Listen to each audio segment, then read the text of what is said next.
All right. Good morning. Good Sunday morning here on the East Coast, 11:34 a.m. on the 11th of January, 2026. I haven't made any mistakes yet writing the wrong date or anything. It's been pretty amazing, or saying the wrong date. I don't know if that's a harbinger of things to come or whatever, or the meds are working. Ha! Hey, John DFW. Good morning to you, man. Good to see you. So it's the usual comments about comments thing that we're doing on Sundays. And we got a few to talk about, and then we'll get into our probably less than burning question, my continued quest to attain mediocrity. Keep on going. So also feeling like, much as I love doing baseball, man, and I love it, I love it, I love it. Um, I'm starting to feel like, sort of things are kind of reaching a plateau a little bit, and I can't get myself into other sports. I just really am not interested. This is the game that I love, and so part of me feels like just doing like Dwayne Martz and saying just you know broadcast anyhow. And the other part of me is like, I've got this Steam library and GOG library. They're both huge, and I was like, all these great games here. But hey, Michael Peterson, welcome in. But I mean, after polling, this was like 2 years ago, maybe. Folks in the channel or in the family or whatever, the family. That time we were still calling it a channel, I guess. I don't know, whatever. But most people seem like, well, no, this is really, we'd like this to remain a baseball channel. So I find myself, it's like, well, okay. That being said, do I want to go through the hassle of starting a new YouTube channel? Because if I would do that, and that would be based on sort of everything else, so non-baseball stuff. Do I want to devote time to a gaming channel, which I would want to actually monetize? And, again, starting out with zero, um, and that channel would be more subscribers, I suppose. And then there's all that Patreon crap and stuff like that. But I don't want to get on that road, but I also don't want to. I just feel that there's a lot of really, really fun games that I think this community would like. None of us, I think, are sort of single-minded, whether it's in our gaming pursuits or other hobbies, avocations, whatever. And some of us have avocations that are or were vocations, like myself, like, magic, music. Those are both hobbies and vocations, or have been in the past, and hopefully, at least in the case of magic, will be again. But I feel that there's some really really cool games out there that sometimes you need a little break. But for you guys, for everybody else here, um, you guys do have, you're into football and basketball and hockey and curling and hurling and whatever else, rugby, cricket, um, the and then real football, of course, real footy. So I mean, do people? But it wouldn't be necessarily that I would want to focus on, although I love them, big RPGs or action RPGs or turn-based real-time strategy games. Although turn-based strategy games, I think would appeal, certainly, and then all kinds of other stuff, and just neat things to do. But I think it's become so much of a baseball thing that I don't know. It's just that plateau. It's like how many ways can you kind of make a thing interesting? And I mean, we do have McGreevy coming up and stuff like that. I was entertaining the idea of doing just a very rough kind of McGreevy league, maybe this evening, with just assigning two ballparks, no logos in yet or anything like that, but just to get it, just to have a little bit of fun with it. But we'll see. I mean, I always do kinds of all kinds of different things on here, and I mean, it seems to be cool. Seems to be people are liking it. I'm just trying to figure out how do you pizzazz it up a little bit, um, you know, and maybe that's something that got to give it some more thought about. But anyhow, with that preamble out of the way, let's get to comments about comments. Comments about comments again. It's my belief that I mean, at least right now, while this isn't a large thing, and not necessarily that has to, um, it's it's nonetheless, like when you're answering as a content creator, a lot of time you're answering in text, or sometimes you're putting a little heart there. It's just like I agree, and it's like okay, it's like well, I type agree, I get it. So I do try to keep things going among the family so that I'm not just like okay, whatever. So that's why sometimes I will be slow in text response because I'm doing these on Sundays. So let's get here. First one, we got Daniel Harlan, but he prefers to go by Dan. He says, "Hey Beatles, this is Dan, the new guy that was on your live stream 2 days ago, and talked about getting on your Discord. Can you let me know how to find your server or what they call it? So all you have to do is just do a search, Ned McGreevy League." And go ahead and join that Discord server. When you're in here next time, we'll try to get you an invite link and go from there. Maybe I'll have you friend me or somebody in the community first, somebody that's in here, and then you can get on there. It's really really a nice Discord. It's pretty active. Free baseball stuff to download, and because I also said that I was going to make for. So we've got a few baseball for Windows players fans, or baseball for Windows players here that are fans of the game, and so I'm going to make available this heavily modified, constantly influx 30 team all time grades for baseball for Windows. So that'll be that plus 3 free baseball games plus the best damn community around. So, Daniel, hope you'll be coming back. And there it is. So John, being really cool here, putting that in here. So I'm going to copy that comment, and I'll just be able to answer right away. Thank you, John. I don't know why the invite thing doesn't work right for me. And I don't know why that is.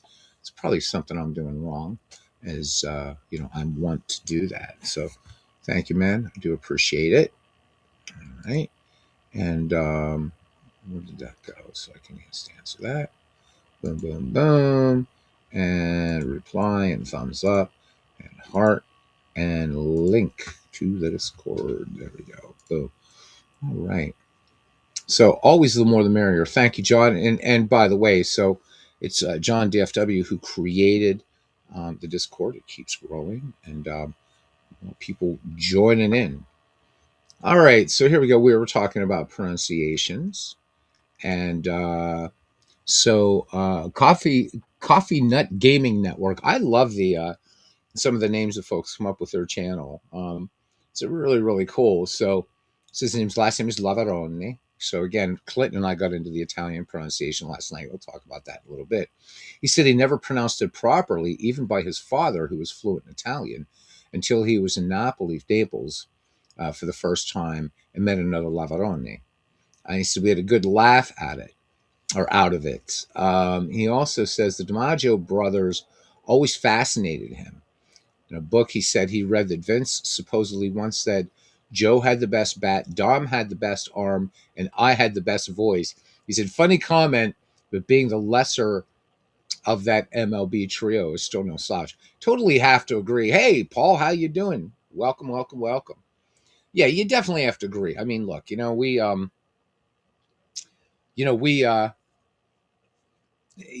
this would be a subject, maybe, I don't know where Bernie Strom is, but this would be something for a chinwag or a Diamonds and Dice podcast. So twice in one day. Wow, you hear twice in one day. So when it's still dark for me, it's still the day before. So to me, this is my first Sunday broadcast. But for you, yeah. So welcome in, Paul. Wow, this is pretty amazing. Although it's it's getting near dark for you over there in Cyprus. Okay, just sent me a link to the latest Baseball HQ version. Thank you, my friend. Looking forward to that. Okay. All right. So it is 1844. That's 6:44 p.m. for folks who don't do the UTC time format. Yeah, it gets dark over there. It's 1600. I get it.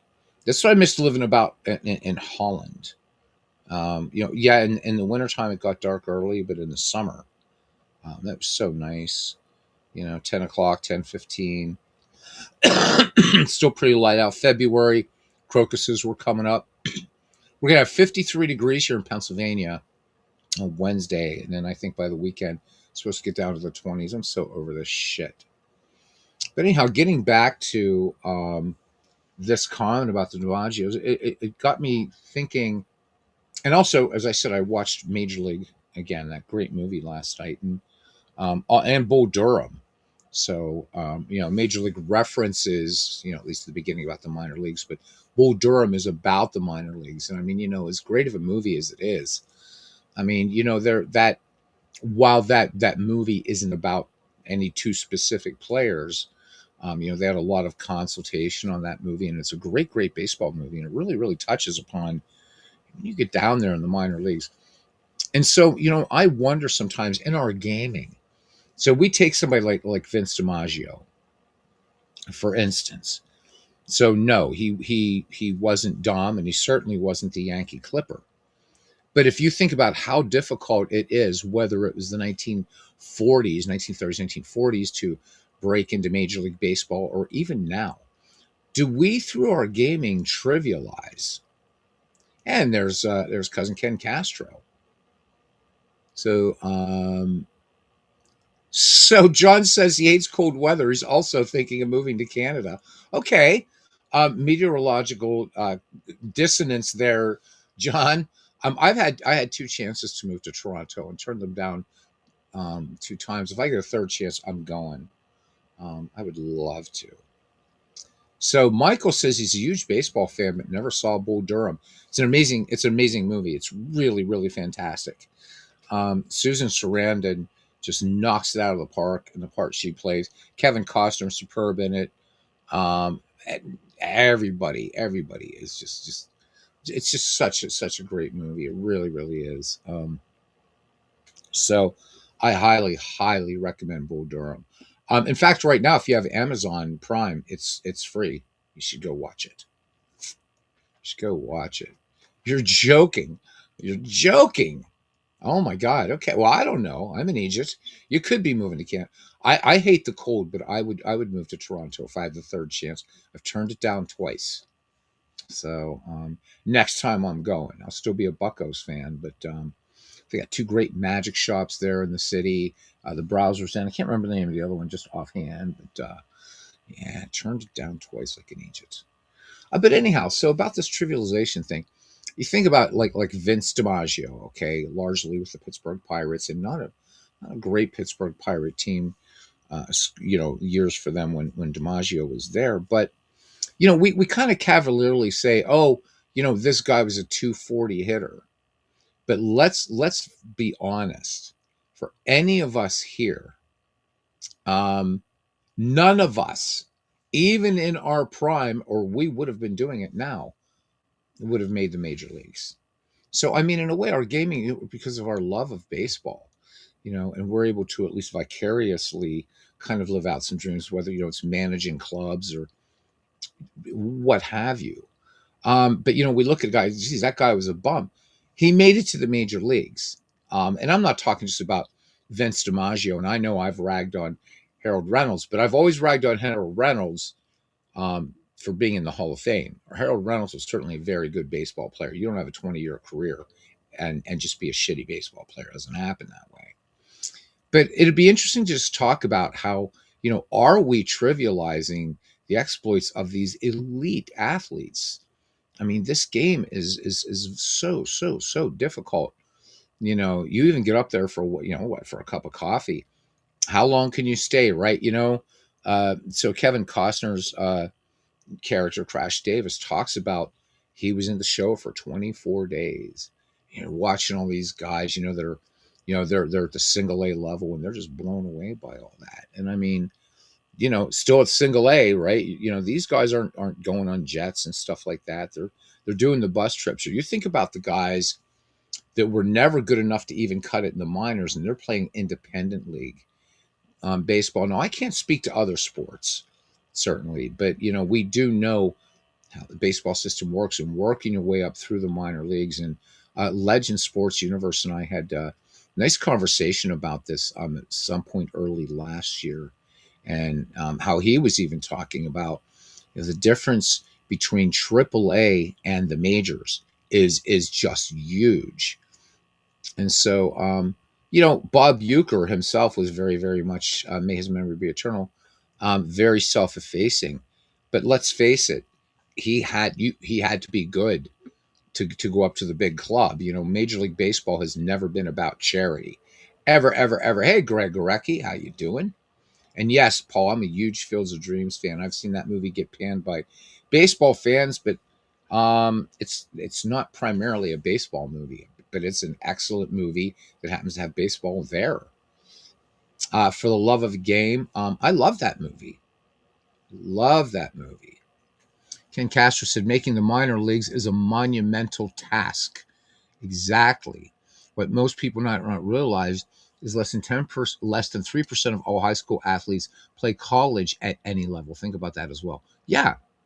And even that is highly elite. I think it is 0.5% of people that start in rookie league, short season A. Only 0.5% will even have a shot at making it to the majors. And then only an extremely tiny percentage are going to stay for some time, and then even smaller than that to make it. Baseball is an extremely, extremely difficult game. I'm not saying we can't call out a player for being a bad player, but again, for somebody again like Vince DiMaggio, since we were talking about this comment here, that you can't really come down on a guy. He did something that none of us can do. None of us can do, or we would be doing it, or a bunch of us here would be a bunch of retired ball players. Who's that? Antonelli. What's his name? The Antonelli baseball channel or something on here. This guy was in the show for a little while, and people flock to that channel, and he talks about those real major league experiences and stuff like that. And superb, talented athlete, but he's not playing anymore. He's done. He's retired. So I just wonder whether whether if we have a tendency, because we can get so immersed and caught up in this, right? Because if in an actual Major League Baseball, certainly the general manager is not going to say, you know what, we're still going to hold on to you because you had the talent to make it in the majors. Baseball can be very heartless. You get cut, they'll send you down, man. So it'd be a fun sort of thing to discuss at some point. Something, because I mean that's it's a hard life. So Parallel League says his favorite movie is A League of Their Own. What a great movie that is. Yes, it is. That'll give you the lump in the throat, that's for sure. All right. It's cool. All right. So Blake Snell streams on Twitch. Yeah. No affiliation with the Maple Leafs that were the AAA team of Boston, of Boston in the 1960s. Joe Charbonneau is who's Greg Gorecki is talking about. Finished his career playing in the Intercounty League in Canada. Yeah. Modern Relic, how you doing? Been a while since we've seen you, pal. Great to see you in here, man. So, and I've told you guys before, I got to see Eric Youting. So Eric Youting, had a couple good years with the Astros, could steal bases like crazy. And saw him in a, was it called? I don't know if it was called Frontier League. It was one of those independent minor leagues. And it was kind of, seeing this guy who could once steal crazy bases. No, he was never going to be a Hall of Famer or anything like that. But again, very talented base runner, very fast. And, but seeing him in this independent minor league, non-affiliated, and that town was making a deal. We got former major leaguer Eric Youting on our squad, and it's going to be awesome. And people were, and I went too. I'm like, okay, let's because what do these major leaguers who don't make it and get these big endorsements and maybe they don't make it to Hall of Fame, but they had a good, long, solid career, and they're able to just maybe serve in other capacities in baseball or go off and do what they want. Well, here's a guy that was trying and was trying to get back to the majors, and just to see that he was getting thrown out at first. He just didn't have the speed anymore. They were getting him by a full step at first base. And it was, but yet there he was grinding it out. He was in the show, and now he was back in the bus leagues. And what were the chances major league scouts were going to be there to see somebody who had already been in the show? It does happen, but it's kind of heartbreaking in a way. So, um, Shaka says, he says, I remember um, Eric Yelding. Seems like he played in the Olympic team one year. Saw them play an exhibition game against Team Canada. Yeah, I mean he was fast, but he certainly lost that speed while he when he got to that. Let me hide this. There we go. When he got to that way down there, you know.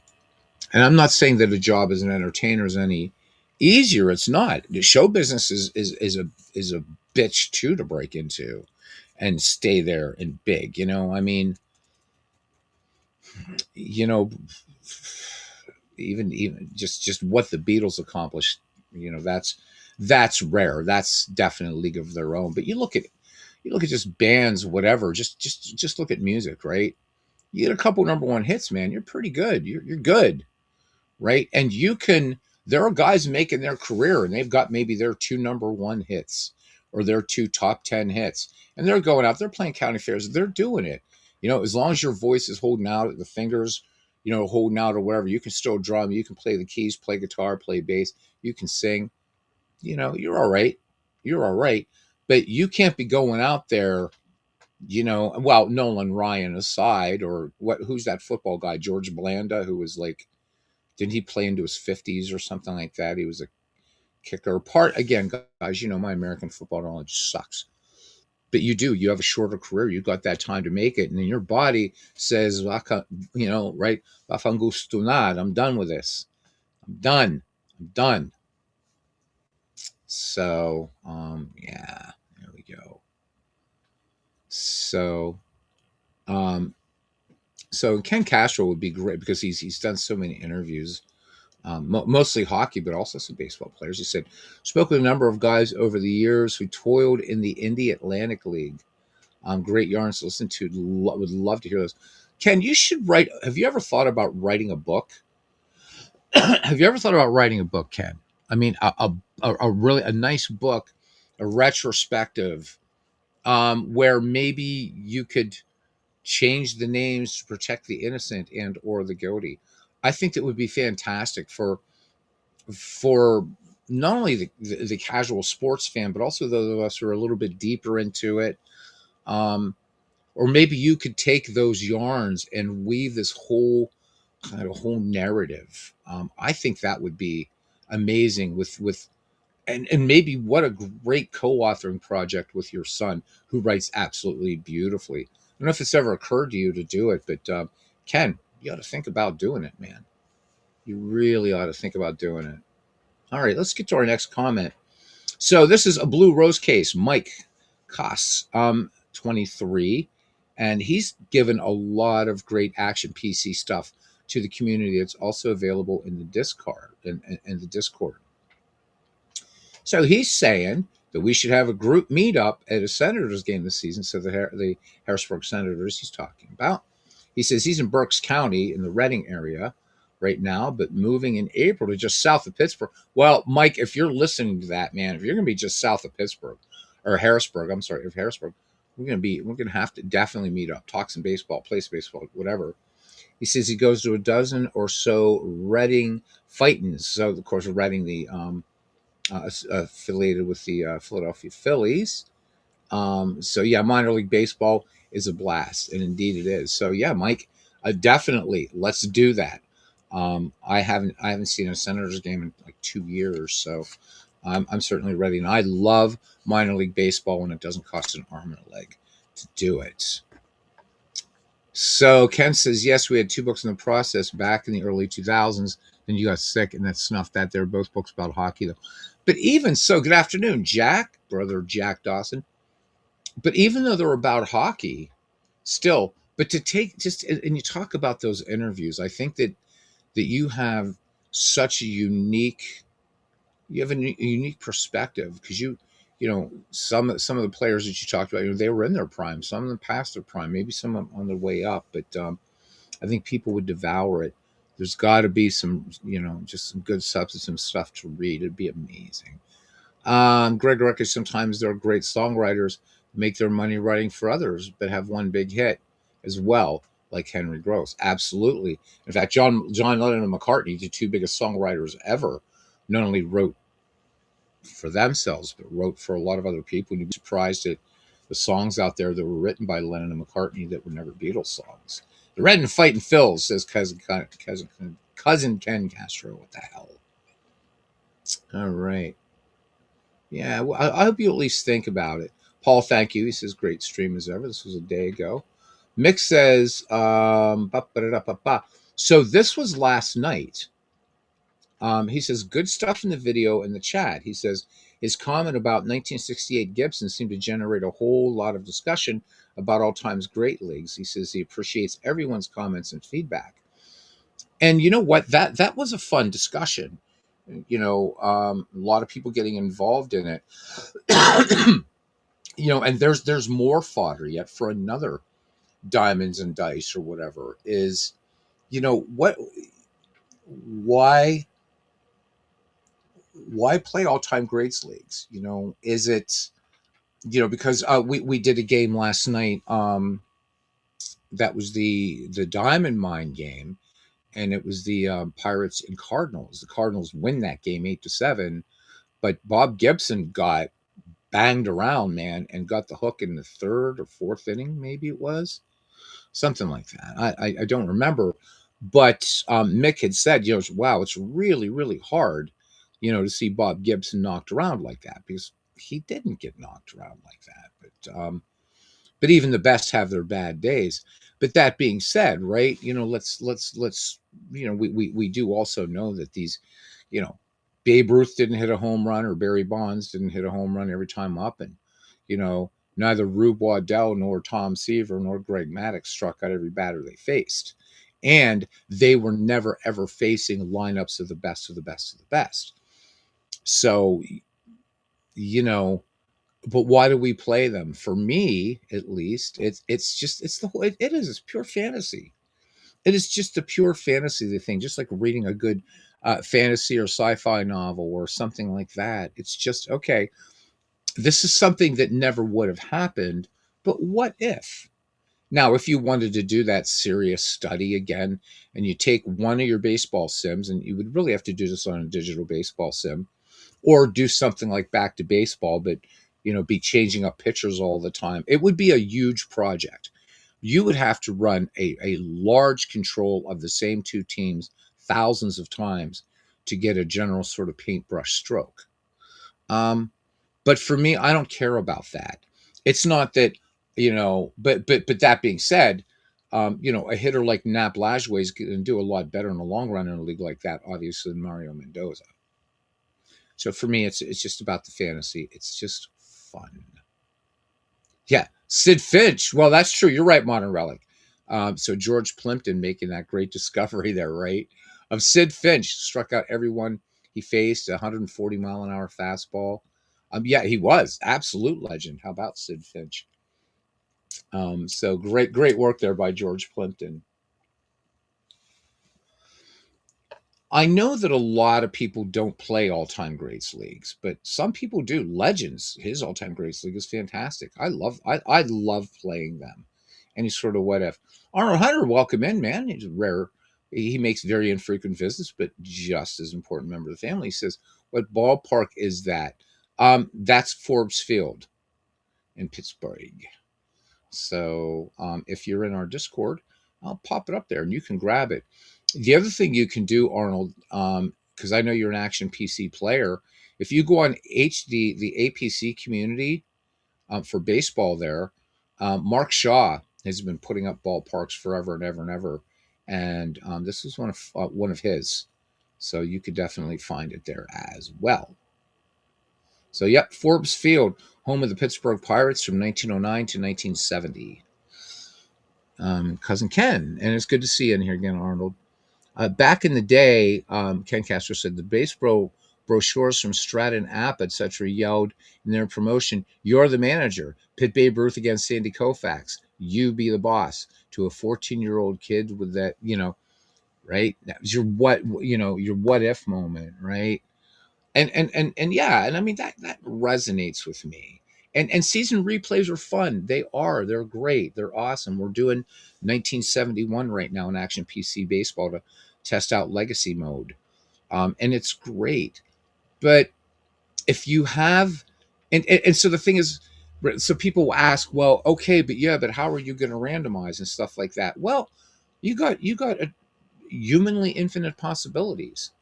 So you could do things like, all right, I did this league now and I normalized it to 1930, big offensive year. Let's shuffle it up. Let's redraft. Same players are going to be on the league, but different teams. Then maybe you run a few things. Okay, how are they going to do in a different normalized year? Or let's take the same exact league and let's put it in 1968, right? When what that was year Yastrzemski hit what 301 or something like that, so and won the Triple Crown, 67, 68. Which year was that he hit like just ridiculous low? Batting averages were down. A great hitter like Yastrzemski, just over 300. um you know I love them because it's an alternate universe. It's another narrative that you play. And besides, your season replays, for as accurate as they may be, they're still not carbon copies. And why would you want a carbon copy, right? So night and day mindset and what if versus as played. Yeah, apples and oranges, absolutely, and both equally valid. Cuz, and I think that even goes back to our discussion the other day, on the broadcast after I had my eye surgery. I was like, okay, I can see out of one eye. I'm going to do a broadcast, and we were talking about the advantages of digital and cards and dice. To me, I think the dichotomy is artificial. If you only prefer, and this is what I was trying to get to, Ken, if your preference is strongly cards and dice, there's nothing wrong with that. You're enjoying yourself, you're having fun. If your preference is largely digital, you're enjoying yourself and you're having fun. You're not hurting anybody. But I have had people say, well, these all-time greats leagues, man, I mean, they're meaningless. No, they're not. They're not at all, because it's just a different way. It's a different narrative. It's fun. And you're playing, right? Every team has its best on there. It's the idea of the Michael T. McGreevy League. Create the best team you can create with the only thing that was random was the draft, and see how you do, right? Fun stuff. Cousin, we are definitely on the same page. I think that our only difference is I think you have a preference for Northern Italian food, and I, of course, have my bias, having grown up with Southern Italian and Sicilian food, and I think it's better than Northern. But yeah, we are, man. As far as JOI videos, fluffers, and all that, buddy, we could start our own channel. So John telling Ken that he's thinking about getting into APA, starting with APA Basic. Cool stuff. So yeah. All right, let me see, what else do we have. All right, so brother Jack Dawson, he's always so shy. He doesn't he always lets me know in the Discord and in the comments here what he's doing. But he says, "Good afternoon, brother Beatles." He says he got done. So I got done with my game one of my 2014 Yankee season. He said, not a good start. Only a home run by Carlos Beltran. Final score: Astros 3, and Yankees 1. So that's okay. I just love, Jack has all kinds of different replays and projects going on. It's dizzying. It is definitely dizzying. But love it. And Jack, I really, really appreciate you putting them up there, man, and talking about the projects that you're doing. I think it's super cool.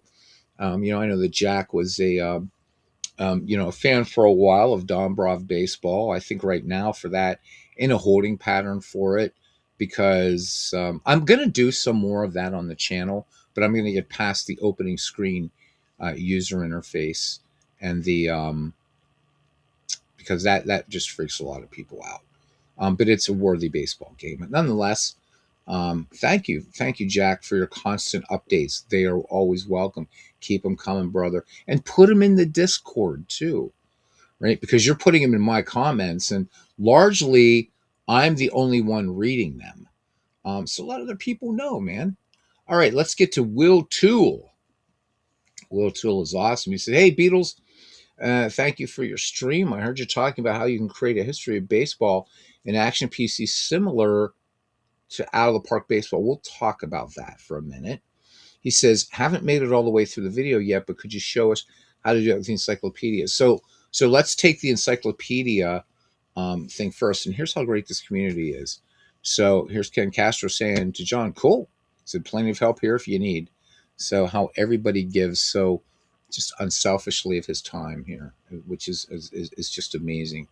You know, what Silva does, what Legends is going to be doing with his podcast, how everybody helps everyone else, with this board game or that digital game or what have you. And, even when you guys talk about your projects that you're doing, you're actually helping other people. You're sparking ideas.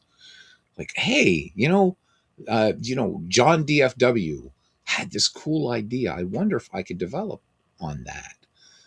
Or I never thought of doing that. What a great idea. So Ken Castro brought one up to me last night for all-time greats teams, and he's absolutely right. He said, rotate your players on those teams out of their top positions every once in a while. He said that's what he does. And I'm like, you know what? I put a little bit more work into it. Maybe I should get some of these guys out of position and stuff like that. So again, something that would be maybe obvious for a lot of people, something that wasn't really something that had occurred to me or something that stayed with me. So good stuff. All right. So with the encyclopedia, you can only use completed seasons in the encyclopedia.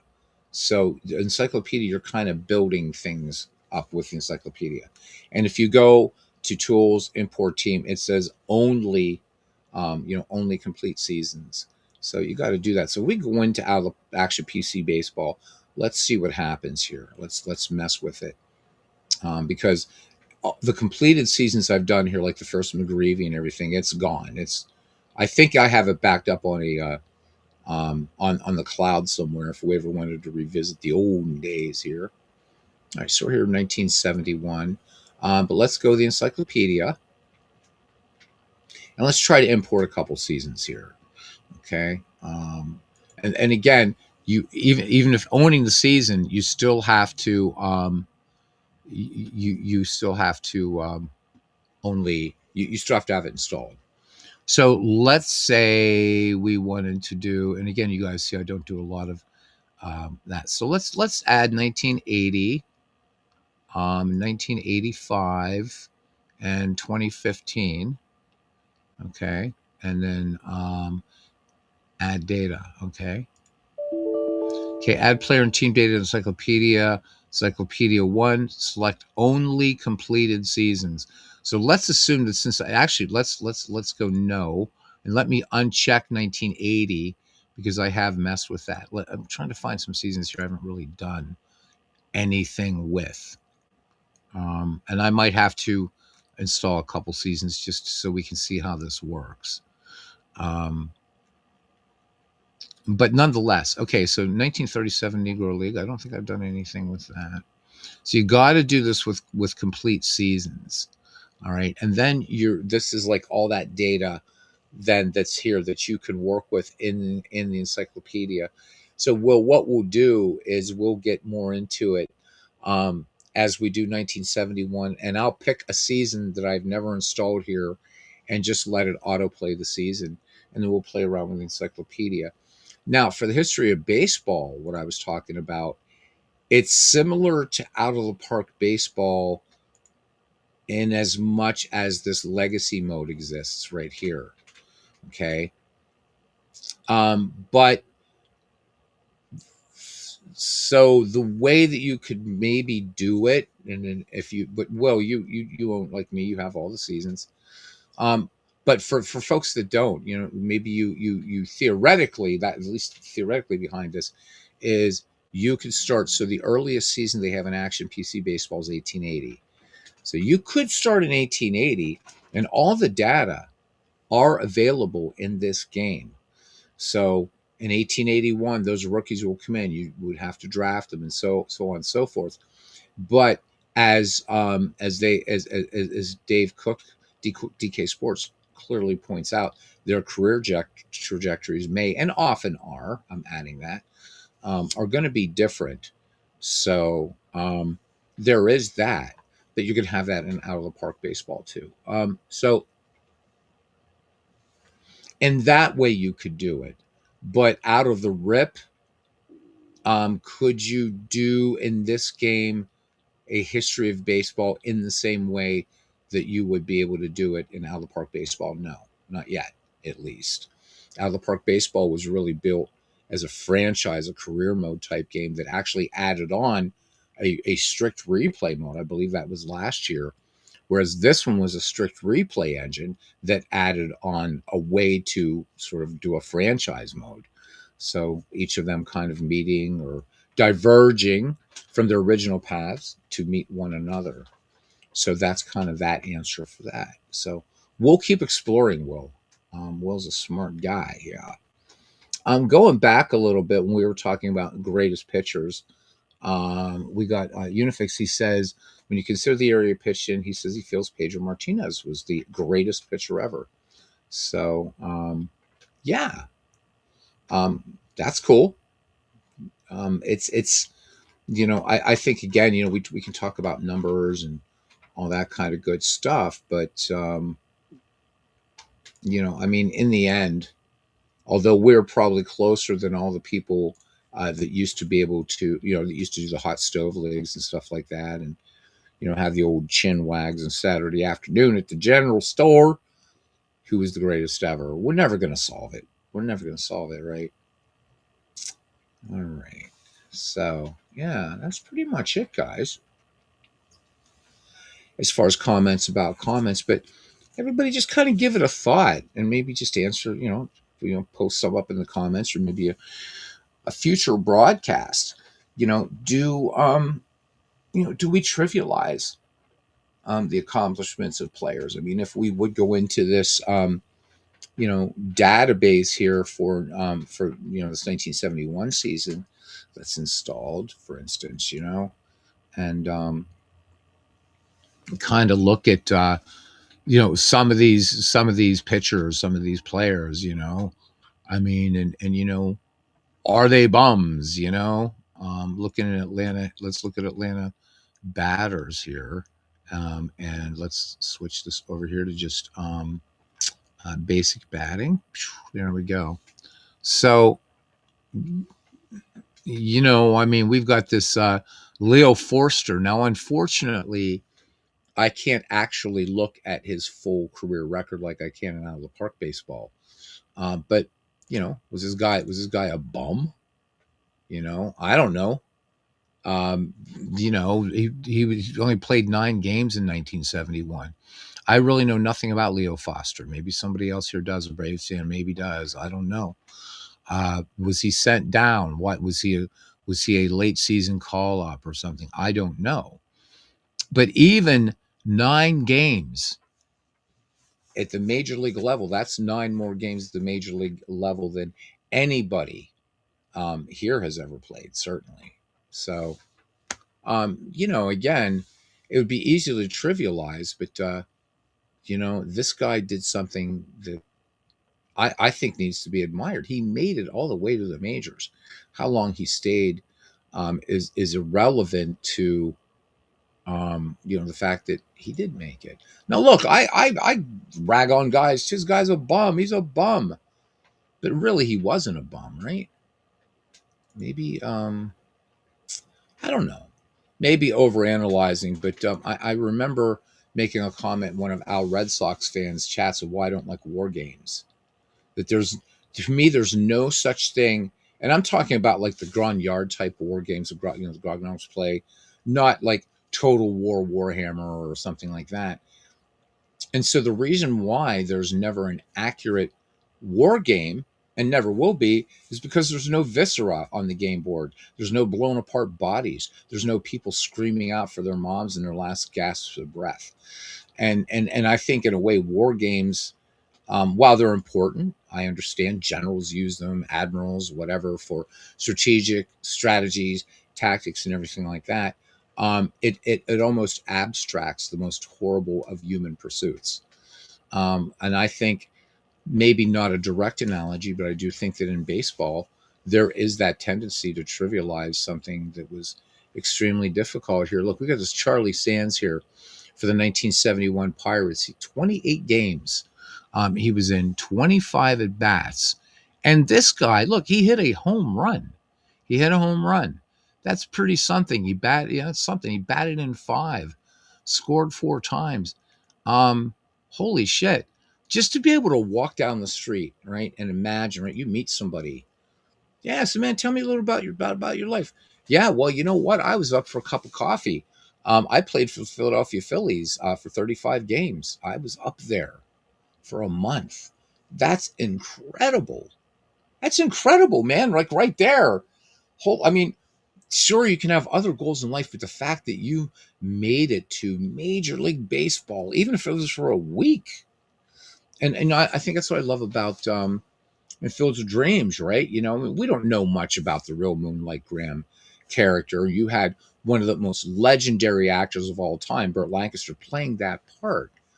But I would imagine that even for somebody like a Moonlight Graham, who um, is in the baseball encyclopedia only by virtue of the fact that he made an appearance in the game, right? Because there are guys out there that were on the bench on the club's roster but never made it into a game, so they're not in total baseball. They're not anywhere near there. But even those guys, the big club thought, all right, look, we got a guy that's injured. We got to at least bring this guy up in case we need something to, somebody just in there for that glove in the ninth inning situation or whatever. All the way from Little League through Babe Ruth League, if that's still a thing, and college ball, going through all the hell of the minors and stuff like that. I think it's something very much to be admired. Very, very much to be admired. Um, so Ken says, cousin, I love tweaking the strict as played guys in the chat as we know who they are, right? Fun stuff. Yeah, again, it's creating that new narrative. Absolutely. Mick says to Ken Castro, he says, your comment about Appa Strat is what got him into playing cross-era teams and players as a kid. Strat, cars, and dice. Learned a lot about baseball history that way. What a great adjunct. Again, these games are to learning baseball history, even though you're creating. So this narrative that we're creating right now, even in this 1971, this will not be a carbon copy of the 1971 season. It will be close.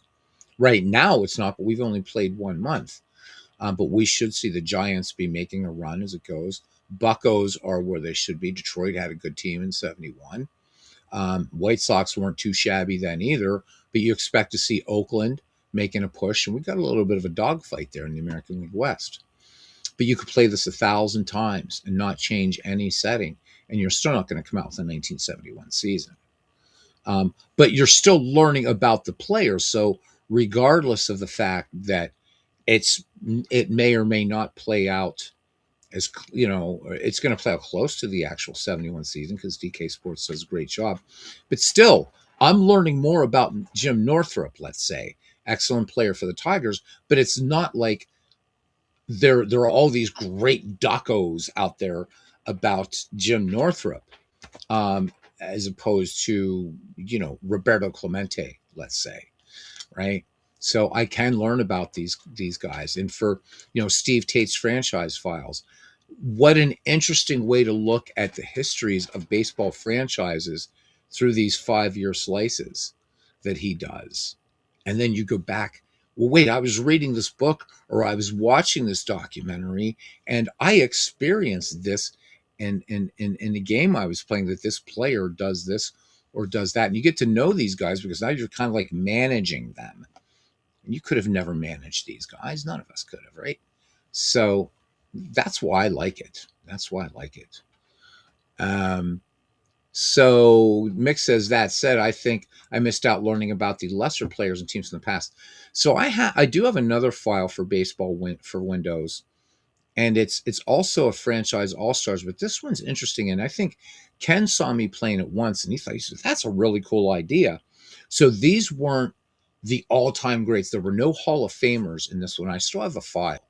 No Hall of Famers whatsoever, but these were all the best, the sort of the very goods of each franchise, if you will.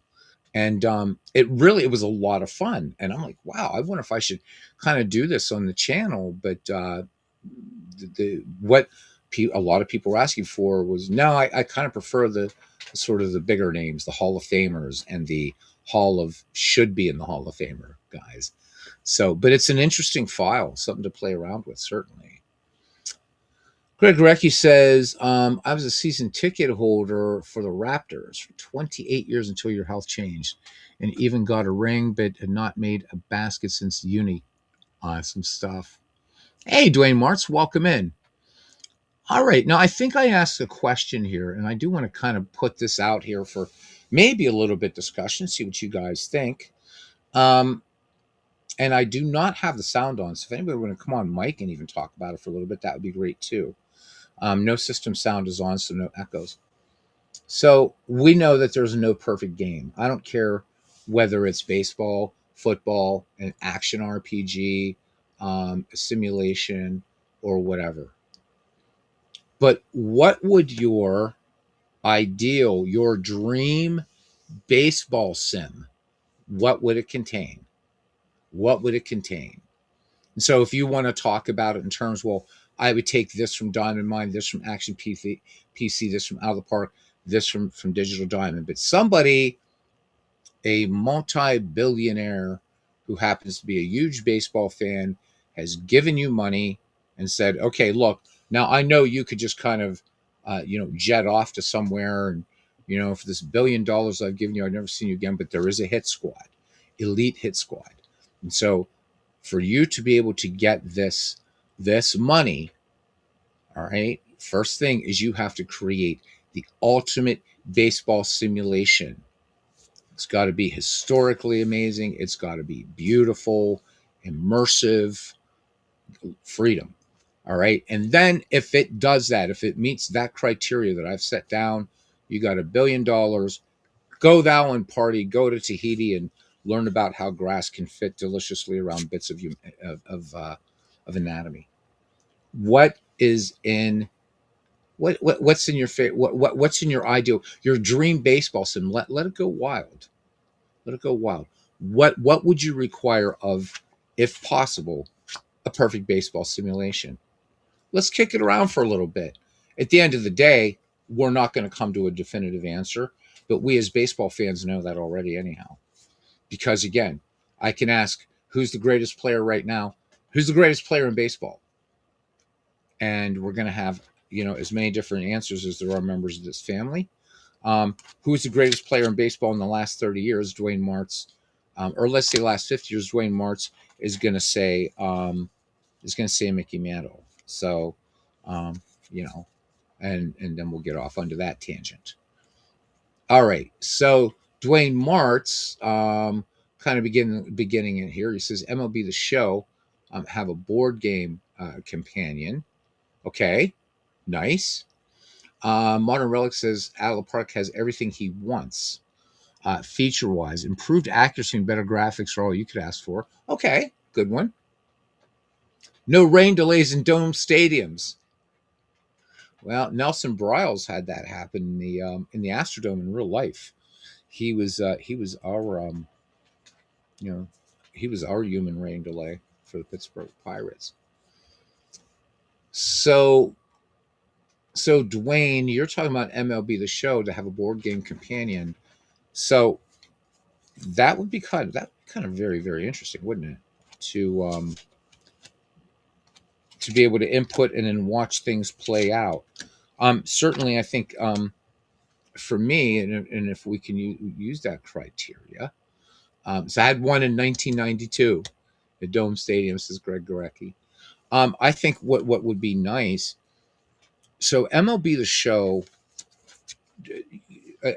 again, taking out of the equation what Legend Sports Universe does, which is incredible.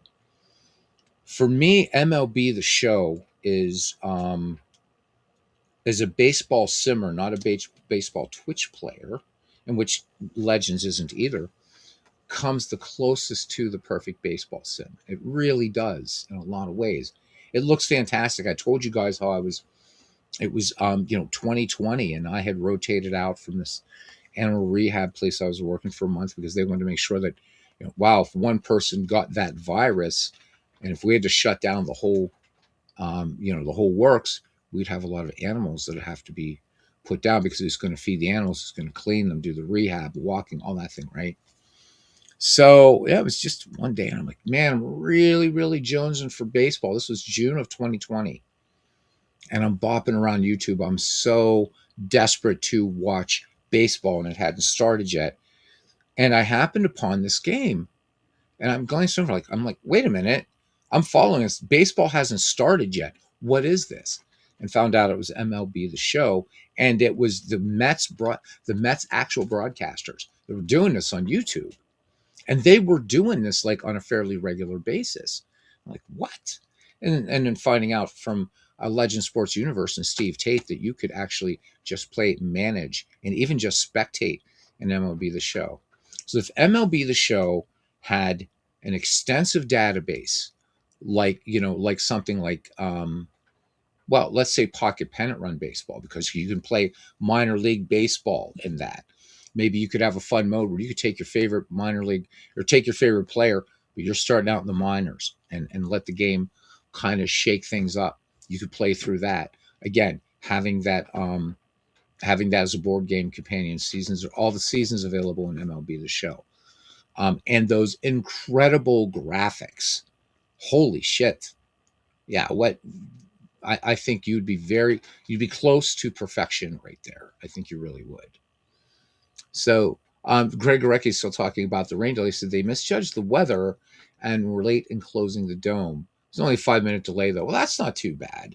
So my understanding is the story I read about Nellie Bryles is there was a torrential downpour in Houston, and apparently there was a roof leak coming through the Astrodome at one point in the roof, and it was, I guess, it was leaking all night. Nobody knew it. And it made, like, the pitching mound ended up to just be absolute soup, and they actually had to call the game. So they actually had a rain out at the Astrodome, which was pretty incredible. So Nellie Bryles involved in quite a few of those. So out of the park baseball, I think also with its, as Modern Relic says, has everything he wants. But he's looking for improved accuracy. Yeah, and they are working on that. Graphics, who knows what they'll do? I mean, unless they would do something like go to the Unity engine, um, which could be incredible. I don't know if their pockets are deep enough to actually go for that. But that game's great. That's a great looking game. It's certainly not MLB The Show, but as far as the text-based sims, it's the best looking one. But so what I would want out of a baseball game even more though is that, and I know this probably sounds silly, but again, it's that immersion factor. An RPG friend of mine, we played a lot of RPGs in college and stuff. He called me a theme whore. That's kind of the term. And I'm all about theme and immersion, and I really, really love that. And so if I'm playing a game in 1908 and some of those old ballparks, my perfect baseball game would be that it's going to look like, at least as much as possible, I want to look like this is 1908 baseball. So in out of the park baseball, if I'm playing in 1908 or I'm playing in 1887, these guys are wearing batting helmets. While it doesn't kill the immersion, thanks to guys like Mike Silva and the other guys that have made ballparks, it is kind of like, wait a minute, okay, this batting helmet here, there's no such thing. So I would like that, or I would like to be able to play a game in the 1870s, and there's some horse and buggies or people milling around or something like that.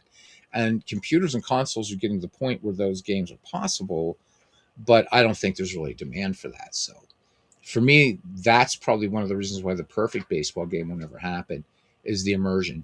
People are not going to care, just like they don't care that out of the park baseball plays almost perfect dead ball baseball out of the rip. Who cares? Three of us, maybe four of us. I don't know. Greg says worse was when they had to cancel a football game in Minnesota because a snowstorm collapsed the roof. That would suck. AI announcers would be great. Yes, it would. Um, Still waiting for that game to pick up where Baseball for Windows left off. MLB The Show hasn't done it, that's for sure. 2 or 3 games, you've heard everything those guys have to say. Better to turn it off and, like play a game. But if you want to hear good broadcast of MLB The Show, just listen to Legend Sports Universe. But conversely, Baseball for Windows still been playing this since 1995. I still hear Ernie Harwell say things I've never heard in that game. It's incredible. It's incredible. So, yeah, an AI announcer. Out of the Park's never going to go to manual entry. It just wouldn't make sense for it to do it. It's not that kind of game. I'm not saying that because I know anything. I don't see them. I see them more going toward. I still think they're the ones that are going to do announcers. They're gonna be the one. I don't think it's going to be this one, or certainly not Diamond Mind or anything like that. And Diamond Mind, it would be kind of, I don't know, but that would be incredible. That would be incredible. But they would, but you would have to, because you're not going to get an announcer anymore. It's going to do what Ernie Harwell did. Certainly, I'd love it. Oh my God, an announcer! You guys would never have to hear my voice again, and you'd be happy. You'd be happy, and so would I.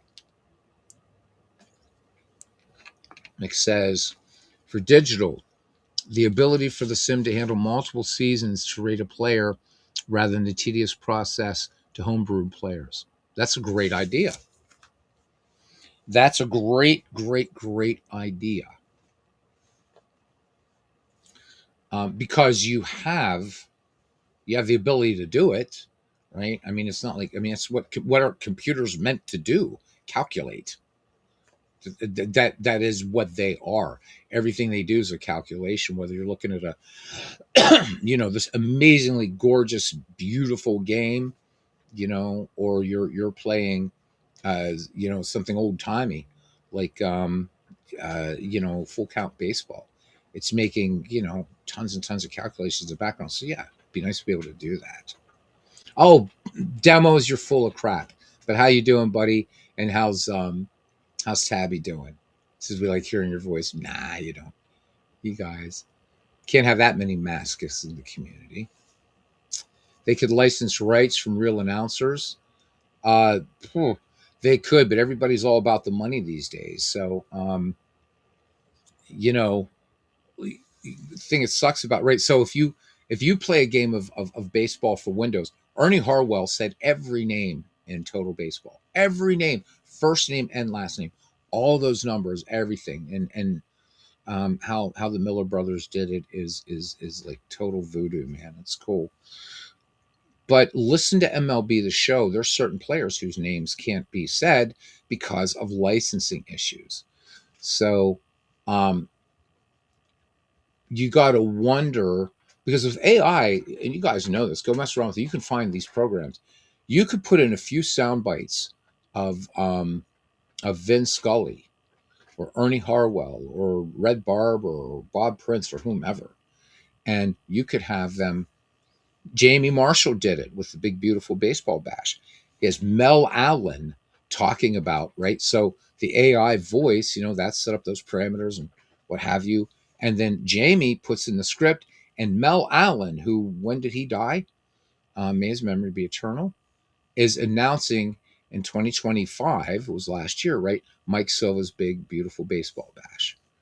And Mel Allen, of course, never uttered those words while he was still breathing oxygen. So, yeah, could they license rights from real announcers? They could do that. But what about this? Maybe if you didn't want to have real announcers, what if you had a really good voice AI that sounded great, didn't sound like either me or the Microsoft narrator, and could call a good ball game? Would you be happy with that? While you're chewing on that, guys who play cards and dice, what would your ideal cards and dice game be? So that's a little tougher question, because you've got something that's fairly static. You can't just you can't just change the print on the cards, right? I can teach you sleight of hand ways to do it, but it's still not something you're going to do. But what would it be, or for cards and dice people, is it the game that you've largely been playing all your life? Is would it be it's met all your needs? So you could say, well, History Maker Baseball is the perfect cards and dice game, or Strat is, or Appa is, or Payoff Pitch, or whatever. But what would the ideal cards and dice game look like? And maybe that's something that I don't know, right? Because games evolve or whatever. So you can go to you can go to a casino and you can play craps, but you can also just grab a set of bones and just play craps right on your living room floor or a back alley or whatever, without all the fancy bullshit and stuff like that, and the box men and shift managers and pit bosses breathing down your neck. So, or have cards and dice baseball. I mean, people are still creating cards and dice baseball games. So obviously they're seeing something that could be improved upon games that are around 60 and 70 years. Well, because if they were already perfect, why is somebody else, so let's just, for sake of argument, if Strat and Appa were already perfect for each. And so, like, there was old saying, Shakespeare and Dante divide the world, right? Well, we could say, all right, Strat and Appa divide the world, just like that, right? But obviously, then, if that was a universally recognized thing, well, you're not going to, the Appa guys are going to say, hey, you're never going to beat Appa. Strat guys are going to say, you're never going to beat Strat. This is perfection. And the only thing that we would have would be those two games, and you guys would be like Godzilla and Gamera going at it all the time, and poor Tokyo, with the bad English dubbing, getting its ass kicked every day, every day, every day. But obviously, that's not the case, because somebody thought with History Maker Baseball, let's make it more like let's take RPG mechanics, because what you're doing in History Maker, largely History Maker Baseball, is you are doing skill checks similar to what you would encounter in Pathfinder or Dungeons and Dragons. Great idea on their part. Um, you know, all the things that you can do in an inside pitch. Well, I don't think that anybody creates a game if they're looking to make money from it. I don't know Chris from, I mean, RGO Network could speak to this better, but I doubt that he's doing all that hard work just to say, oh, I'm just here to have fun doing this. No, I mean, he wants to get Strat players and Apple players and whoever players to play his game. That's why he's in the business. He's there to make money. He may love baseball, but he makes what, inside pitch, inside the crease, inside the whatever, and all those games. Ken Castro says, thus the reason Strat and Appa, massive homebrew communities, who've generated teams, reams of ideas over the years. Okay, cool. And Frederick Roberts says, jumping in. Hello, Beatles. How you doing, Frederick? Welcome in. This is just kind of talking, man. As to what you would look for in your perfect baseball sim. So for Dwayne Martz, again, kind of to recap, for him it would be MLB The Show as it is, but also could be used as a board game companion. Roll something up, an inside pitch or whatever, and watch it play out in MLB The Show in those gloriously beautiful graphics that really they now need an overhaul too. They actually got to do a true next gen version of MLB The Show, but I guess they're waiting for more people to get PS5s. All right. Happy Sunday from Wayne. All right. Batter up, he says. All right. So welcome in, guys. Welcome to the family. Wayne, how are you doing? I hope you're doing well. All right. So it looks like, as far as the perfect cards and dice game, that would be a little bit more difficult to kind of suss out, because you can't even say, well, if I buy it, they're going to ship every season to me. Well, could you imagine that, a big old semi truck pulling up? Here you are, Mr. Castro. Here's every season in baseball, and no outlier players. I will say this, and not as a cards and dice player, but I think there is one step that the cards and dice companies could make. Don't make people buy outliers. If they're spending that money on a season, give them all the players. Just give them all. Just do it. Suck it up. Charge $8 more per season. They're already up there. Guys are spending the money. Don't make them buy outliers. And for Stratomatic, you've got every season in StratMax. Make them available, even if it's just print on demand.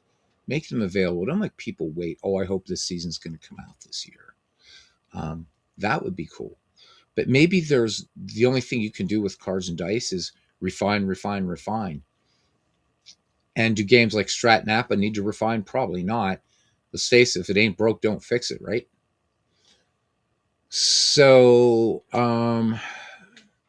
Ken says, I heard there are more than a few guys that have every app this season. Nuts. I couldn't even imagine. I can't even imagine the physical space that would take up to have every season in a cards and dice game, every season in baseball history. Not every season. You could certainly own every season inside pitch. That's pretty easy to do. But every season, every team in baseball history, holy moly, that's going to take up an incredible amount of room. Frederick Robert says, what he's asking me, what is my go-to game as a simulation career game outside of Out of the Park Baseball? Because he's not interested in graphics. For me, it's all about play-by-play, and numbers. Not a dice person either.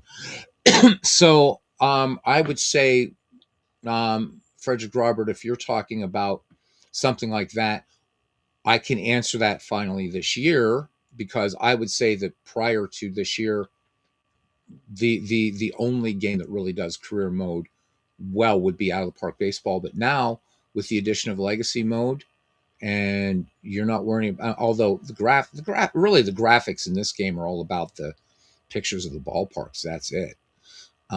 Is Action PC Baseball. I would say that if Out of the Park didn't exist, this would be my go-to game to do that. Definitely. And with the seasons, with the sales that he has, he has every season from 1880 to now, all the great non-season products that DK Sports sells, you can't go wrong with this game at all with Action PC Baseball. So hopefully that helps. Super Bowl tournament 1692. I didn't know they had American football back then. Sup? Is that Mike in the truck? Is that Mike in the truck? Is that who that is? Because he's usually the guy that says, "Hey, you're welcome, Frederick." It's a fun game. It's a fun game. It's really damned accurate. In the community, man, we've had leagues. We had our original McGreevy League in this. Steve Tate has created 3 different amazing draft leagues in this: the Shanks League, the Fields of Dreams League, and now the Diamond Legends League. And I think they're in season 2 in that already. Those guys are nuts. Love it. And Jeff says, great. He says, great to be up early with everyone. Great to have you here. And it is Mike in the truck. Okay. It was the sup. So thanks, man. So YouTube has this new thing where it just has all the ats. I would rather it say Mike in the truck and all that, and Jeff Ray as opposed to Jeffrey.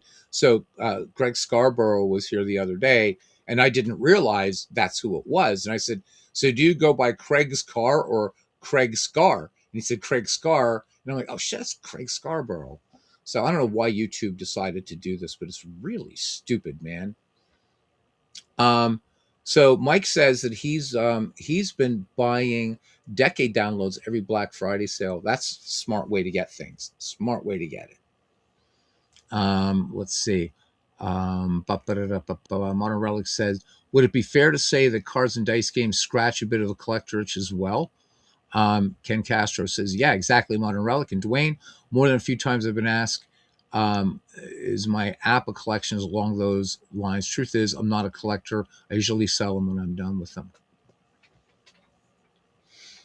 And there is a lot of that collecting going on. I think it's Strat that did those black ones, right? The black cards, the special edition, something or others, and um, and again, and if anybody's listening in here and you do and you collect Apple cards, you collect, or Strat seasons, Apple seasons. I mean, more power to you, man. But to me, I think they're games. And I don't know. Games are meant to be played. Books are meant to be read. Certainly, though, I'm not going to take, take the Book of Kells from the British Museum, or I'm not going to take a Gutenberg Bible and, sit here and, have a have some shots of Tullamore Dew and read the original Book of Kells. No, but but collecting, I think, is a whole other issue. We have that in the magic industry as well. There are people who buy magic books just to collect them. They'll never crack that book open, and it drives up the prices for those of us who actually read and learn from these books. Drives them up because of the collector's market. And so they know, publishers know that, well, we make these really limited print runs, and remember that what would be considered a New York Times bestseller in the magic industry is if a book sells about 1,000 copies. That's just what a niche area professional magic is. So, but people will buy these books. So, just to give you an example, there's a book coming out next year, and it's an expansion of a book in magic that came out probably about 20 years ago called Gaffed to the Hilt. And I'm just going to leave it at that. But the reprint of this book is going to cost more than $1,000, and the book is about 160 pages. So, of course, I'm not buying it. Are you kidding me? No, I'm not. But the book has become so sought after that there are guys that have already pre-ordered the expanded Gaff to the Hilt, and it's like $1,000. And it comes with the book and about 20 different Gaff cards. No, don't think so. Don't think so.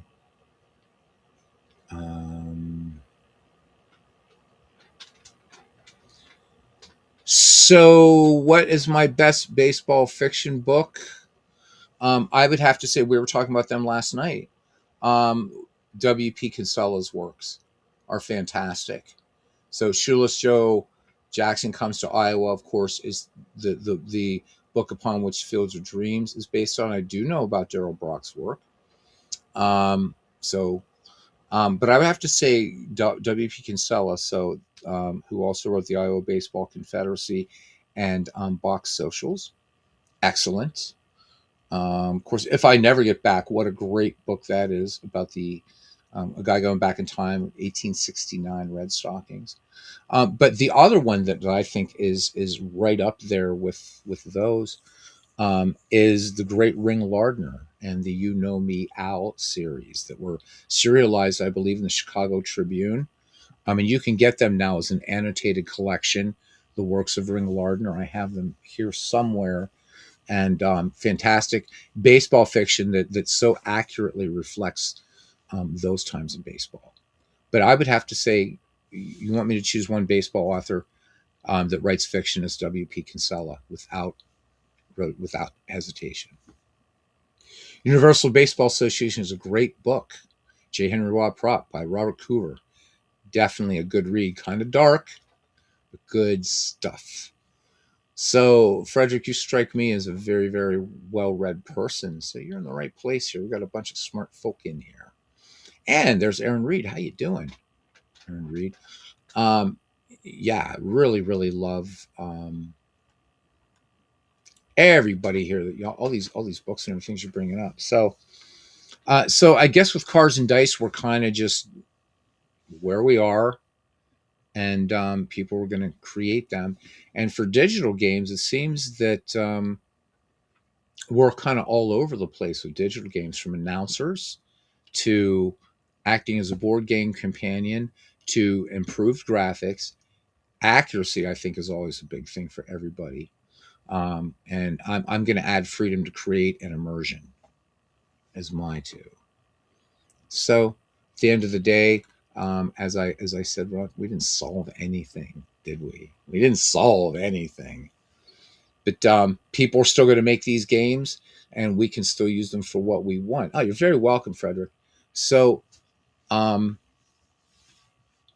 I think they're what a great way to learn baseball history. And I love to read, voracious reader, and I love good documentaries and things like that. But to be able to fire this up, and even though the game, and yeah, it's using as played schedules or whatever, but I hit this play button and pick a game, and right now we can all, we could all jump in, to this, to a game, where we have, you know, Wise versus Jenkins, right? Phillies versus Cubs in 1971, and be at Wrigley Field and play it, and not pay exorbitant prices for a beer and a dog and some peanuts or whatever, right? So there we go. Chance Messersmith, Detroit and California. So, yeah, I love it. And looking at the leaders, looking who's doing what. I mean, these are again, we're only a month in, but some pretty believable numbers here thus far. Thus far. So I don't know if anybody has any idea, any other sort of topics they want to talk about. That would really, really be great. Aaron reads. So a holographic VR game that puts you in the dugout. That would be cool. I would be more interested in the holographic thing, because VR literally makes me ill. I can't play. It's cool looking, but I can't play it. But when we get to holograms, and I believe that will happen, as Jules Verne says, anything one man can imagine, another man can make real. Jules Verne saying that back in the 1880s, and boy, we've seen that. How about it? So Aaron Reed says his idea for a baseball sim is a computer game which is blind accessible with a good solid running commentary track. May have to be AI to be worth it. I imagine it certainly will be. Plus all the sounds of the ballpark. Exactly. Because I think that the closest thing you have to that right now, Aaron Reed, thank God, thank you, APBA, for creating it, is Baseball for Windows. Because Baseball for Windows, um, is accessible. I know you have to work on it, but it's not natively accessible. It is accessible to your software. And it is a good solid game. It is a pretty deep baseball simulation too, and does have AI in it. So it is there. An accessible version of Out of the Park. Until AI can come up with a way to look at graphics and interpret them in a meaningful way, you're not going to see it. Unfortunately, sorry for the bad pun, but I just don't. I really don't see it happening with Out of the Park. I wish there was, because the 2D version should be accessible. All it is a very sexy looking version of, which I know you don't have a frame of reference for this either, Aaron. For those who don't know, Aaron has been blind. He is actually blind, not just legally blind, actually sightless. And so, but this guy navigates Baseball for Windows and Action PC Baseball probably better than I do. So at least it exists as close to perfection as you're going to get right now. But I got to believe, Aaron, at some point that game is going to exist in Toto. But I don't think it's going to be Out of the Park. I don't think they have the. I just don't think they have the budget to do it. Jeffrey says his dream baseball sim would be Out of the Park graphics, Action Park and Action PC announced with History Maker Baseball as the game engine. That'd be interesting. That a nice mashup of three excellent games. I don't play History Maker Baseball, but I love watching others play it. So I like being a voyeur in that game. That's kind of fun. So, Aaron, I'm just glad that we took the chance on Baseball for Windows and got that for you, because it does give you that, and you can put on a game and series of games, do whatever. I'm glad that that's accessible. And I do have to say to Out of the Park Baseball, look, guys, if this game from 1995 can be accessible to a sightless person, you could make your game modes. There's got to be ways you can do it. All right. So yeah, Aaron, because he doesn't have a frame of reference, the 3D ballparks, they mean nothing to a sightless person, but create something for which a sightless person, because sightless people love baseball, right? They do. We got two people in here, right? Couple people in here. Joe Murdy. I don't know if Joe Murdy is completely sightless as Aaron is, but with Joe Murdy, I know Will Toole. His vision is not the best, but I know Joe Murdy and Aaron Reed. These guys are avid baseball fans, and they're up for the challenge, guys. I'm telling you, it's so it's amazing. So we picked up I first picked up Action PC Baseball for Aaron. And I'm like, okay, look, Aaron, this thing's written in Visual Basic. It's very text based. Let's try this first, because he first came to the channel one day. I was doing an action or a baseball for Windows game. So first thing, Aaron didn't even say hi. He said, "Where do you get this game?" I'm like, all right, hang on, man. Whoa, yeah, it's cool. But I thought, let's try this first. So Aaron was like, yeah, I like this. I think I could get around app. And I'm like, I said, buddy, I said, it's modular. I said, not everything is going to be in one screen. I said, it's literally, they're programs that talk to one another, but you can only have like the league manager can only open, or only the stat master can be open, or only advanced draft can be open, and so on and so forth.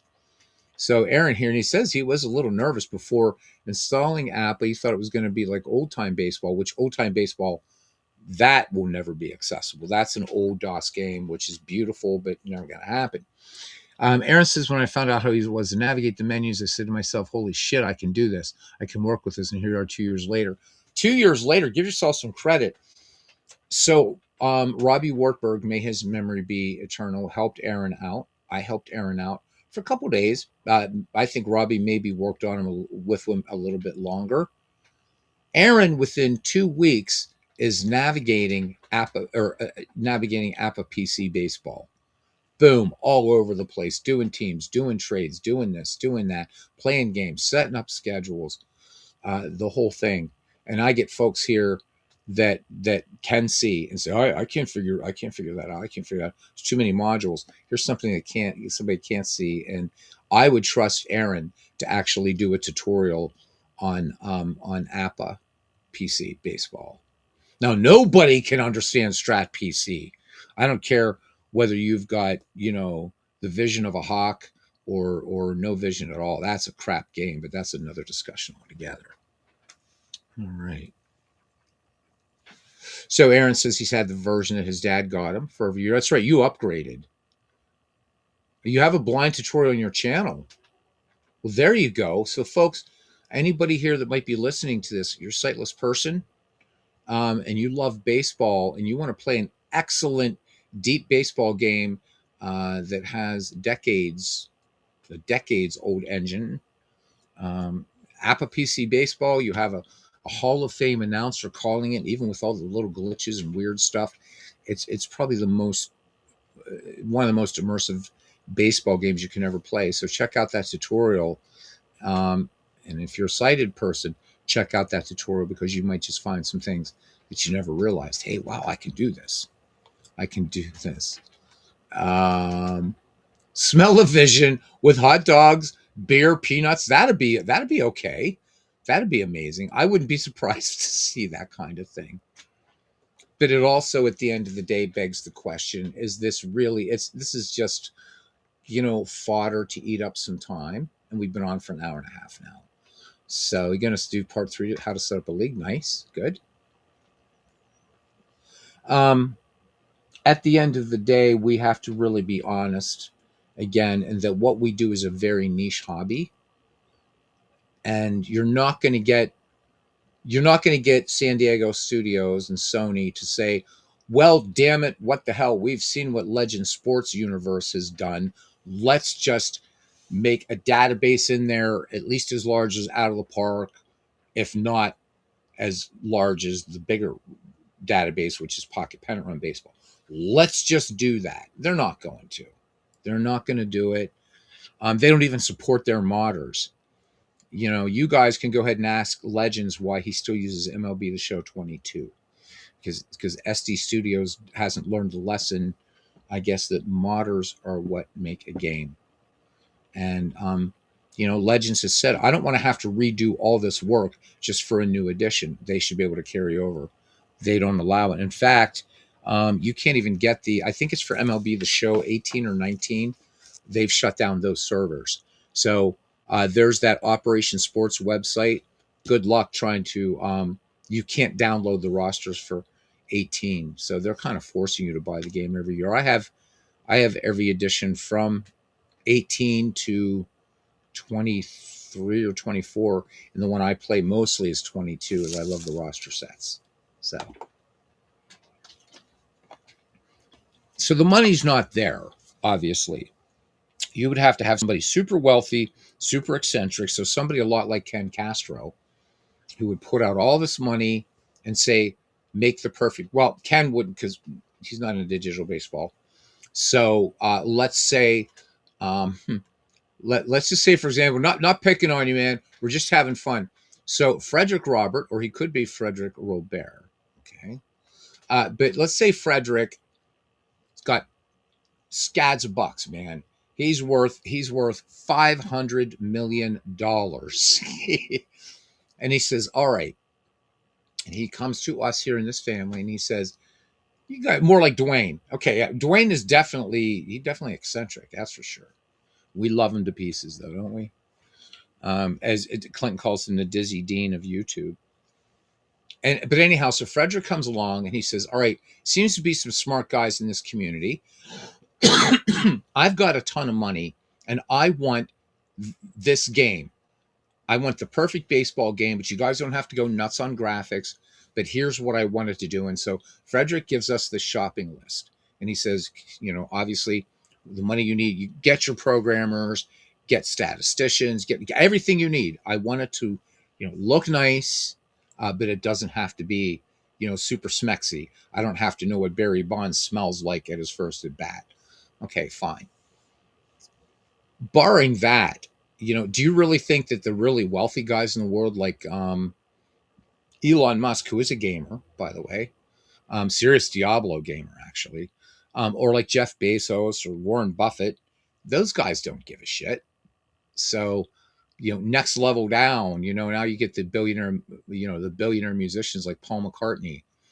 He's not going to do it. Kurt Schilling got burnt on game development, created Amalur, The Reckoning, which, by the way, looks like there's going to be a reboot of that. But still, there are not these retired baseball players that are have more money than God that are financing baseball projects either. We're so niche. It's at the end of the day, I think the perfect baseball game or nearer perfection is only going to evolve through time. Yep. Modders keep older games alive. Yep. The Total War franchise. Absolutely. And in fact, game genres were born out of all that. So the tower defense genre actually came from a map and a mod in Warcraft 3. So, and Warcraft 3 still alive. You can go to Battle.net and you can buy Warcraft 3 and you can play it with all those tens of thousands of maps. But it created a whole genre of tower, called tower defense. And yeah, you have the Total War games. They've been around forever. There are people still playing, like the very first, I think it was called Shogun, was the very first one. People are still playing. I love Total War Warhammer. It's one of the newer ones, but Empire is amazing, and they're to varying degrees. And the mods that you see for those games, Age of Wonders, another one. Parkitect, Planet Coaster. Those games are going to be on there for your Stellaris. Have you guys ever seen the mods for Stellaris? Total conversions for Star Trek, Star Wars, Babylon 5, The Expanse, Farspace, Warhammer 40K. And I wish San Diego Studios, here's what would happen. Hey, Legends, he says, the chase for perfection is futile. Oh, absolutely. Because perfect is different for everyone. Yeah. He says, oh, yeah, and hello, everyone. Yeah. But you know what, Legends? I think that in a lot of ways, MLB The Show is damn close It's damn close. Again, but my thing is there any interest in them structuring a database to make it as large as Out of the Park Baseball? Probably not. But what they could do is support you guys, because at some point, I think San Diego Studios, maybe in another year or two, and they realize, okay, everybody finally has a PS5 at least, right? Is released truly next gen. But I think the thing that would really be amazing for MLB the Show, but maybe SD Studios doesn't need the money, is release it on PC. Release it on PC. Modern Relic says he's still playing Medieval 2. Great game. In fact, I think there's a remaster of that now. But Legends, you've talked about that yourself, brother. You would have to do, and the incredible work that you do, and the arduous work that you do, you would have to do that for every succeeding edition. Just support your modders, man. And you want to get those people that are like, okay, I'm tired of Twitch games, I'm going to go look for something else. Well, you could keep those players in your base. Oh wow, okay. Geez, I have MLB The Show 29, and who's this guy? Legend Sports Universe. Look at this. Wow, I'm playing that. Well, at some point, like they did for 18, they're going to shut down the servers for 22. Probably not for a few years, but they're going to shut down those servers. Give it to the PC community. How many people have praised Mike Silva's ballpark mods? You want to talk about keeping a game alive? How many of you that play Out of the Park Baseball do not use Mike Silva's stadium mod, and also the uniform mod, but that one doesn't get as much love as it deserves, and it should? How many of you say, no, I'm not going to download every ballpark in Major League history for free? Everybody's using it. I see his ballparks popping up in Action PC Baseball and Digital Diamond Baseball all over the damn place. So he's greatly enhanced that, and Out of the Park's, they're cool with it. Why not? So yeah, the show is incredible, says Legends, and he's our guru on the MLB The Show. He says, and they and 2K have gotten the accuracy thing right. He says FA is a whole nother, or EA is a whole nother story. Yeah, well, aren't they always the evil empire? But they assume the fans of the older games, the historical fans, will roll it out. Well, you know what? I was one of them. Legends. It took you and Steve Tate to tell me, hey, you can play this as a management game. You don't have to. You can use your controller to move around the menus and stuff, but you don't have to play this like Super Mega Baseball. So the show is incredible, and I wish somehow you would have a melding of Out of the Park Baseball and MLB The Show, and to me, right, and that would be okay. That would be it. That would be the shit right there. Give me the freedom to do what I want, to create what I want in MLB The Show, which doesn't exist. You have to have those 30 franchises, and so give me that freedom that Out of the Park gives me, with that accuracy. Because I'll tell you what, we talked about all-time greats teams. The Franchise Stars Baseball League, to me, stands as an answer maybe to the kind of discussion we were having last night. Watching the players and Legends Project, they're playing. It's amazing. They're still playing as you would expect them to play. Mel Ott is crushing home runs. Jimmy Fox is hitting home runs. Rube Waddell's striking people out. So it does work, but it takes a lot of work, I guess. So Legend says, so while the Twitch game's silly and dispute about the show from old guys who don't know better is silly, SDS assumption, assumption the historical fans won't buy in is equally silly. Of course they will. So you end up with this vicious circle, keeping it from its greatest potential. Customization rules the days for him, always has, always will. And I think most gamers are going to agree with that. Aaron says he'd love to see Hardball come back. You already have an MLB The Show, but I mean, if you're talking for nostalgia and you just want to tart it up, okay, you could. But I think you already have it. I think MLB. I think the two games really, and that's not to knock Action PC or the other games, but I really think the two games that are the pinnacle in their respective areas are the two that have the major league licenses, and that would be MLB they are MLB the Show and Out of the Park Baseball. Um, they're doing it right. They're you know, um, but again, SD Studios, you got to support your modders. Out of the Park Baseball, be open to more new ideas and work on more accuracy. You got to keep working, especially fielders. Um, so so if not perfection, let's get closer. But you're right, it is futile. But it's also futile, Legends, to talk about who's the greatest baseball player of all time or any sport. Who's the greatest basketball player of all time? Somebody's going to say Larry Bird. Somebody else is going to say Magic Johnson. Somebody else is going to say Dr. J, and so on and so forth. Um, it's fun to at least sort of fantasize about it and what would that be. So with that said, I guess we're done.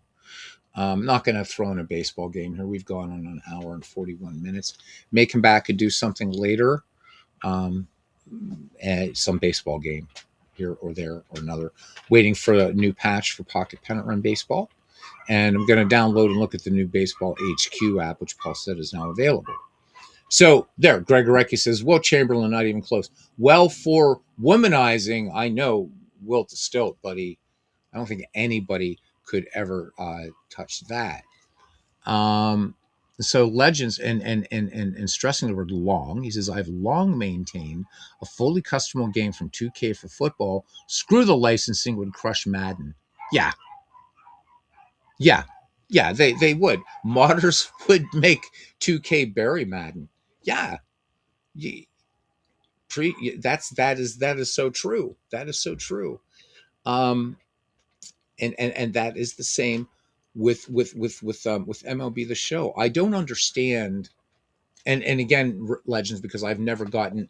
I love the game. I love MLB the Show, but I've never gotten plumbed its depths the way you have, and I don't understand the reticence, if not outright. Well, really, it's outright resistance of San Diego Studios saying, all right, these guys have put together these great roster sets. There are people coming into this game because they just don't want to play, the 2025 season. They want to play, and even their own actions, what they started with the Negro Leagues, which I think is beautiful, by the way.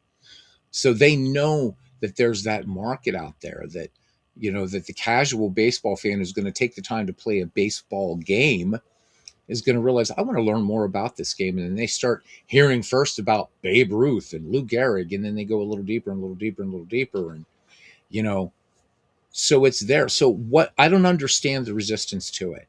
It's not there's people are still going to buy MLB the Show every year, okay? Because it's not like you're going to get a new version of Ty Cobb or a new version of Bob Gibson, so you're still going to be able to sell that game. But why not? Just support your modders. Let them take your game to insane new levels and release it on the damn PC, for God's sake. PCs PCs are more powerful than consoles now. Release it. Let modders have fun with it. Let them do what they do. Look at Skyrim.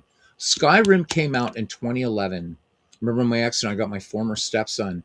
We bought him that in 2011. Living over in Holland, got it for him in 2011. He plays that game to this day. He has literally years clocked in Skyrim. All kinds of mods. You go on. What is that? What is that mods place called? Nexus Mods. Geez, the things you can get there in Nexus Mods. But imagine releasing it on the PC, put it through the Steam Workshop, and they could even, right? That could be moderated. Legend says they don't believe the market is big enough for historical. And Legend says, I just don't believe the investment would be so big as to make it not worthwhile to do. It wouldn't be a big investment. That's the thing, right? They could just work out. You've got the data there. There's the data. I mean, so even if you use the Sean Lahman database, I don't know what database they use. Legends, you might. I don't. I have no idea. But you could go to Sean Lahman's database right now and download that raw database. It's not even what it it's nothing. In size, it is nothing. I mean, the number of ballparks I have for Action PC baseball greatly dwarfs the Sean Lemon database, which is everybody who's ever played Major League Baseball. So it's not going to cost them anything. They're not going to have to add, they're not going to have to up the graphics or anything like that. The modders, you've said yourself, and you're great at creating players as far as their rating players and things like that, but you've left the modeling of players' faces and that to others who are better. What has that cost? Pardon me, San Diego City. It's not cost them anything. It says, remember though, Out of the Park doesn't do player likenesses. No, I know that. So MLB The Show does. That's another reason they don't touch it. But also, and I think you and I are on the same page here, that's where the modders come in. I've watched you. Come on, man. I've been following you for 5 years now, and Hannes, or not Hannes Wagner, but I mean the baseball. They look like themselves, right? I mean, if not perfect, but it's damn close. Bob Gibson looks like Bob Gibson up there, and it was some dude who said, "Yeah, I'm going to take these baseball players because these other guys like legends and whomever are rating these players. Well, they're doing such a good job rating players. I want Bob Gibson or Fergie Jenkins. I want these guys to look like that." And there was somebody's all time. It wasn't yours, Legends, but it was somebody else that I downloaded and was playing with in MLB The Show. And Hannes Wagner came up to bat. I'm like, holy hell, this is a really good job. Didn't cost SD Studios a penny. Let the modders do it. If people want to put in their time just to put in their time, more power to them, though. Legend says, I think, though, the assumption is nobody or not enough are going to want to go through building all these guys. Well, look at your own league, though. And I know that's the assumption, but look at your league. They look great. He says, right, but remember, you've done about 1,800 players over multiple years. I know it's a lot of work. I get it. But the thing is it's not costing the company any money. It's truly not. So yeah, that's a lot more work than you've done to do fully historical rosters. No, I get it. But Legends, just your own opinion. Why do you think there is a resistance to releasing the game on PC? There's a huge demand for MLB The Show on PC. In San Diego Studios, do they just not want to make the money? And Dave Volsky, how you doing, Dave? He says, my friend and I have been playing baseball for Windows since it came out. One thing I'd love to see would be, one thing that he says he would love to see would be base running and stealing percentage chances. Good one. Glad you're a fan of baseball for Windows. And that's a nice suggestion. Whether that will come to fruition or not is anybody's guess. Legends just saying he doesn't get the PC thing, honestly. Do you mean in terms of the reticence or the resistance to releasing it on PC? I mean, the game would be, if MLB The Show, if Gabe Newell and company came out and said, we did it, we got to deal with San Diego Studios, MLB The Show will be available in 2027. That game would sell at the level of, some of the biggest games on Steam. Truly, you would have this baseball game that would just blow the doors off of so many games. So yeah. It's almost like there's, and I'm just pulling a number out of my arse here, guys, but there's $4 million over there. All you got to do is just do it, and it's yours. And it's like, no, that's okay. So I guess they must be doing amazing work on the consoles, but holy hell, because there's not a good. The closest you had was, what was that called? RBI Baseball or some shit like that, and they finally delisted it on Steam, I think, last year. It really wasn't that good. It really was not that good of a baseball game, and it was trying to compete with Show. I know there's a Japanese game though, Baseball Spirits, it's called, and it's incredible, and people love it. And you always see it. People are like, well, we don't have MLB The Show on PC. This is the next best thing. It's a pretty nice game. You got to be into Japanese baseball to play it, I guess, just to know the players. But I really wish they would do it, man, and have full workshop support. Frontier Developments has Elite Dangerous locked down. It's a fan service game, but if you look at the workshops for the other games that they've developed, like both Planet Coasters and Planet Zoo, and go look on there if you have the, even if you don't, look at the workshop in those games, all those modders recreating, like in Planet Zoo, they've recreated like all the Six Flags parks. People have done Disneyland, Disney World, Euro Disney, and these are just gamers like us, and they've put in that time and did it. Didn't cost Frontier Developments anything, and in fact, people are looking, is the game, a lot of gamers ask, is this game moddable? Well, the game that's on the screen here, Action PC, is moddable. Baseball for Windows is moddable, especially if you still have the Fan Park Encyclopedia disc, which, yeah. Out of the Park Baseball, of course, is moddable. And those games are going to have legs. Legend says, I always try to be careful about evaluating the money investment stuff because I don't want to pretend I know it. Yeah, and I'm no, I get that, man. I do get that. But again, just seeing the people really wanting these things and people going so far, on Steam posting, well, here we go, another year where we don't have it on PC. The demand's there. And I do think that marketing, PT Barnum proved this so many years ago, man. You can create demand. So who knows? Who knows? I, I wish it would come. I wish it would come to PC. I would still keep my promise and not playing the games while you're doing FSBL, but I'd be damn playing it like crazy offline and modding it and doing whatever I could. You can learn just as players may not be familiar with players beyond their era. Yeah, exactly. Yep. So, all right, everybody. Well, this was fun. We did a lot of comment and Dave. So come on, I do some baseball for Windows here. I love that game. Love it, love it, love it. I've only up. I only have 5.75. I'm not into. Um, I'm not into the Otani rule and shit like that. So I didn't upgrade to 6.1. But Baseball for Windows is a fantastic game, and there's so much more to it than the Ernie Harwell voice. So much more to it. Excellent ball game. Legends, before you run, what do you got coming up on your channel, man? Let people know, because people will be they do follow this afterwards, and so let them know, man. For anybody new here, it's one of our, we have so many great content creators. Dwayne Mart's YouTube network, another great channel and stuff like that. So we got legends in here. Just what he's doing is so super unique that I always like to talk about it, and it's absolute immersion, man. So thanks to everybody for coming in today and letting a lunatic rant for a while. Keeps him out of jail or something. All right, Greg, take care. And again, maybe we'll be back later with some game on some engine. And there we go.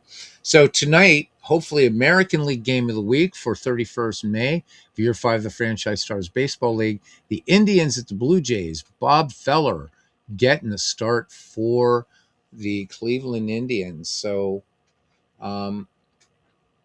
so tonight, hopefully, that's what we're hoping for. So, and that big podcast is going to be everything about the Legend Sports universe, the channel, and real players, this whole great potpourri of everything. So, coming Friday, 10 p.m. Eastern Standard Time. So, tune in to Legend Sports Universe. Please subscribe to that excellent channel. It's a great guy. And everybody here that has channels, please join our Discord. It's a lot of fun. We've got a great community here. With that, until the next time. See you around the batting cage, everybody. Take care. Bye-bye.